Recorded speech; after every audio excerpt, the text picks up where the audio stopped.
In Gaza, where fierce battle is underway in the north of the Strip. The Israeli military says 5 of its soldiers have been killed and 7 injured in friendly fire incidents in Jabalia. But Hamas has released this video saying 12 Israeli soldiers have died. In January, Israel declared it had dismantled Hamas battalions in Jabalia. We'll have Israeli reaction very shortly. Mohammed Jamjoom is standing by in Amman, in Jordan. But first, let's cross over to Tareq Azzoum, who's in Deir el-Balah in central Gaza. So as the sun rises, Tareq, the overnight death toll rises and the focus continues to be now up in the north of the Gaza Strip.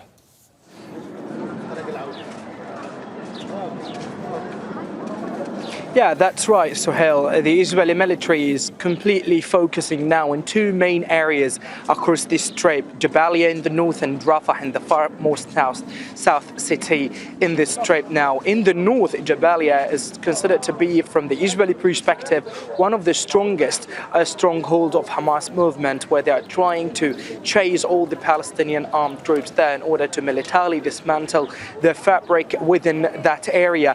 But battles have been described to be completely violent and aggressive, specifically that the Israeli military has announced the death of 5 Israeli soldiers, while 7 others being injured, and those who have been injured have been transferred to Israeli hospitals to receive medical treatment. But the nature of the fighting there sounds critically hard and difficult due to the narrow streets of the camp and the unprecedented scale of destruction being caused by the Israeli ongoing intense military bombardment of the camp. There were 100,000 Palestinians, according to the United Nations, have fled from the camp to the western side of Gaza City, where emergency workers today managed to evacuate and to recover 30 Palestinian bodies were found killed in Israeli attacks on the main central neighborhoods of Gaza Strip, including Sabra, Zaytun and Sahaba neighborhoods in the central areas of Gaza City there, Sohail.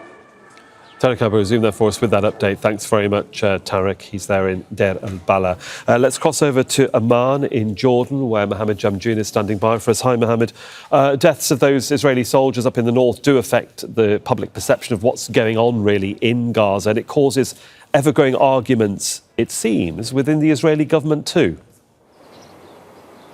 That's right, Deir. Let me first just mention what little we've heard thus far from the Israeli government regarding this particular incident, which is being called a friendly fire incident, in which 5 Israeli soldiers were killed as a result. There was a statement from the Israeli army that says from the initial investigation, it appears that the tank fighters from this paratrooper company identified a gun barrel coming out of one of the windows in a building and directed each other to shoot at that building. We expect we'll be getting more about that particular incident in the hours to come. Now, why is this something that is being focused on so much in Israel right now? It's because there is mounting worry being expressed by not just military leaders in Israel, but also by the public in poll after poll, questioning as to if the Israeli military campaign in Gaza is being conducted correctly. One of the reasons these questions are being asked is because the public is seeing that Israeli military battalions are going back into parts of Gaza, like in the north, for example, where they had previously fought Hamas fighters, where they had issued statements in which they said that the area had been cleared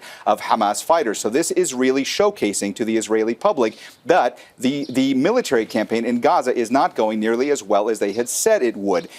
This is happening at a time when we're seeing more and more military leaders that are questioning publicly what exactly is going to be going on in Gaza after the war is finished. Also, you have military leaders that have been quoted, unnamed military leaders, but military leaders nonetheless, throughout the Israeli media landscape the last several days, in which they are saying that there needs to be a plan put in place for how Gaza is going to be governed. They are also saying that the Israeli government needs to be adhering to the advice of the Americans. They are concerned about the fact that the Americans have said that they are not going to be shipping more weapons, potentially, if the Rafah invasion continues to go ahead. They are worried about what this means for the war in Gaza, as well as potential other conflicts on other fronts. Clearly, the military concerned, the public concerned, even though in poll after poll, the majority of the Israeli public continues to say that they back the war effort, they are increasingly questioning as to how that war effort is being conducted. And one of the things that's making them question this